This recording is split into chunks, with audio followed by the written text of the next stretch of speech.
Hi. For those who do not know me, my name is Eternity, and this is an introduction to my playlist, The True Confessions of a Teenage Mistress. So, when I was 18, I was in a sexual affair with a church leader of my home church. And this playlist, this collection of videos is to talk about that experience and to share my story, because I am at an age now, 40 to be exact, that I realize the abusive and exploitative nature of that relationship. Now, many will say, oh, well, 18 is an adult, you can make your own decisions.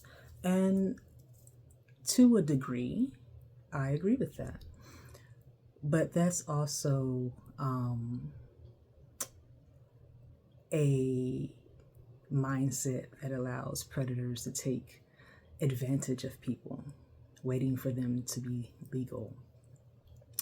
Because even with the legalness of being 18, there's still the context of how that situation began, which is what I'll be going into. The reason I'm talking about this is because I've carried this for 22 years. And the majority of that time, it was not until I turned about 38 that I actually came into some higher truths about the situation. But up until that point, I had always taken responsibility and blamed myself for being in that situation.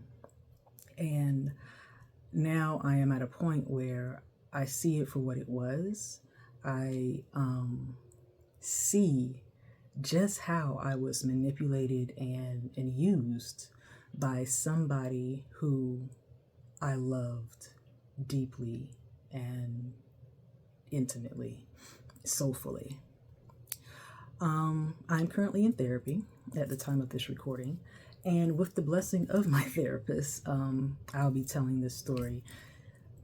She says that part of my healing is simply to talk about it. In a way, it's an unburdening of myself, because this has been my big secret my entire life, that this relationship happened.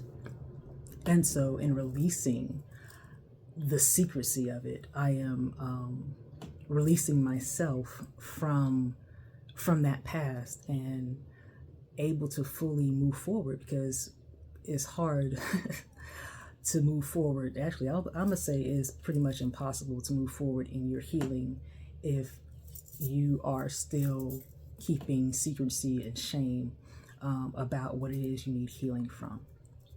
So this is my story. This is my experience. I do hope that people who follow along with this playlist, who have similar experiences, who have had this happen to them, are able to get healing in their own way.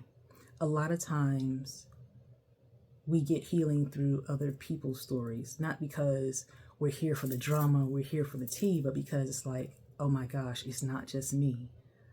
I'm not the only one that has experienced this. And that is the reason that I'm willing to be open about everything. And this is hard to do that. It's hard to do that. The time of this video is January 10th, 2024. I actually have been talking about this on my Facebook page since November 2023. So it's been October or November. So it's been 2 or 3 months. And even in that short time, I have gone through a lot emotionally. A lot of unearthed hurt, a lot of new revelations, a lot of just dealing with this in a new reality has been heavy. It has been very, very heavy. So my intent here is not to burden other people and to bring other people down with this story. Content warning all the time, like only engage if you feel that you are in a place that you can benefit from this and you want to hear about what this story is. And sometimes it might come to some moments where you're like, you know what, I need to take a moment because this is a little bit too much for me. And that's fine. Please take care of yourself as you follow along with this story. And honestly, there's no real structure to this. Like, I have some notes about some things I definitely want to talk about. But this will go on for as long as is necessary until I have released everything that I need to release. And one day I will make a video and be like, you know what? I think I've said everything I need to say. And that's it. So yeah. Welcome to the video story, the playlist, the vlog of what I have dubbed the true confessions of a teenage mistress. And I hope that in sharing my story, I help people to be able to tell theirs. Even if not to other people, then being able to tell your story fully to yourself and getting healing through your own storytelling. Thank you.